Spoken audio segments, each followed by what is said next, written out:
السلام عليكم، يا رب تكونوا بخير.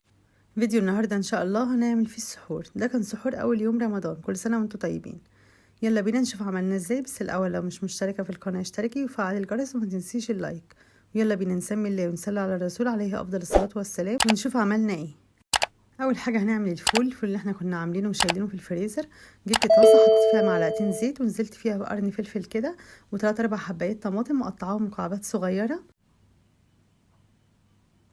حطيت عليهم نص معلقه صغيره ملح ونص معلقه من السبع بهارات وربع معلقه صغيره فلفل اسود، ما كترش عشان خاطر ما يعطشناش،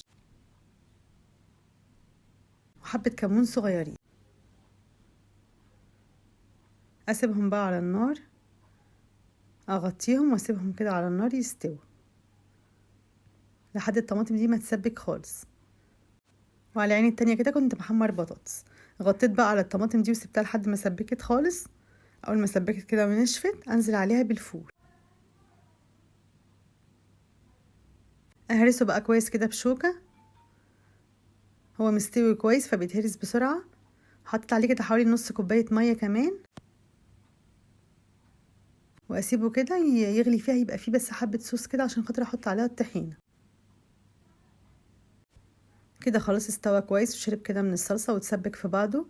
ممكن اطفي عليه بقى وناكله كده، لكن انا هزود له كمان حبه طحينه بتديله طعم حلو قوي. زودت له كمان حبه ميه عشان يبقى فيه صوص كده، لان الطحينه كمان بتتقله. الطحينه لما بتتدوب فيه بتتقل فبتتقل الفول.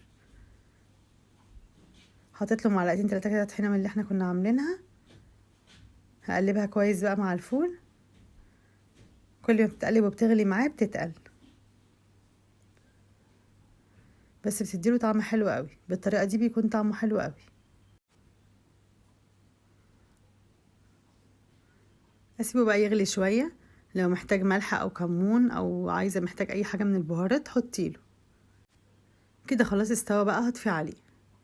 هشيله من على النار وهعمل عجوه. حطيت صينيه على النار وحطيت فيها معلقه كبيره كده زبده بلدي، ومعايا بقى العجوه مفصصاها. هنزل بيها على الزبده وهرسها كده كويس بالمعلقه لحد ما تبقى زي العجينه. لو عندك لبن بقى زودي عليها حبه لبن، هتكون طعمها حلو قوي. بس انا ما عنديش لبن فخلاص كلناها لحد كده. دلوقتي بقى هعمل كمان بيض. حطيت صينيه على النار وحطيت فيها معلقتين سمنه بلدي وكسرت فيها البيض اللي انا عايزاه. حطيت عليه رشه ملح كده وفلفل اسود. بس كده احطه بقى في الطبق. كده خلاص. قطعت كمان كابوتشي، وكان في زبادي اللي كنا عاملينه مع بعض، وعملنا كمان جبنه وسلطه. رشيت كمان على البطاطس كده البهارات بتاعه البطاطس، بتجيبيها من عند العطار، بهارات كده مخصوصه للبطاطس بتديها طعم حلو قوي. بس كده. اتمنى الفيديو يكون عجبكم. لو الفيديو عجبكم ما تنسونيش باللايك والاشتراك في القناه وتفعيل الجرس عشان يوصلكم كل فيديوهاتي. والسلام عليكم ورحمه الله وبركاته. مع السلامه.